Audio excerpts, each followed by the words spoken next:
আমরা এখন যা টিবিএস করছি বাচ্চার হার্টবিট দেখছি। মিসেস ফারজানা, ওনার বিবাহিত জীবন 10 বছর। উনি অনেকদিন চেষ্টা করতেছিল বাচ্চার জন্য, কিন্তু বাচ্চা আসতেছিল না। কারণটা ছিল একটু মেল ফ্যাক্টর, অর্থাৎ অলিগোস্পার্মিয়া ছিল। তখন আমরা ওনাদের পরামর্শ দিই যে আপনারা টেস্ট টিউবে চলে যান, আইভিএফ করেন। আইভিএফ করলে হয়তো আমরা সাকসেস হব। যাই হোক, আপনারা দেখছেন এখন সে প্রেগনেন্ট হয়েছে। গত মার্চ মাসে আমরা পিক আপ করি এবং পরবর্তীতে আমরা ট্রান্সফার করি এপ্রিলের 7 তারিখে।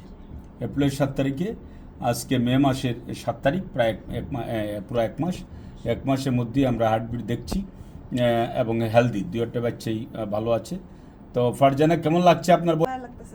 হ্যাঁ, আপনি যখন শুনছেন যে আজকে আপনি গর্ভবতী হয়েছেন, স্বাভাবিকভাবে এটা ভালো লাগারই কথা। তো আমরা আমাদের এই সার্ভিস, আমাদের এই যে দীপশিখা প্রতিষ্ঠান, এই সার্ভিস নিয়ে আপনারা কতটুকু খুশি বা কতটুকু সন্তুষ্ট? খুব খুশি স্যার, খুব খুশি আমরা। হ্যাঁ, আমরা এই প্রতিষ্ঠানে আরো সাফল্য কামনা করি স্যার। আচ্ছা, ধন্যবাদ আপনাদেরকে।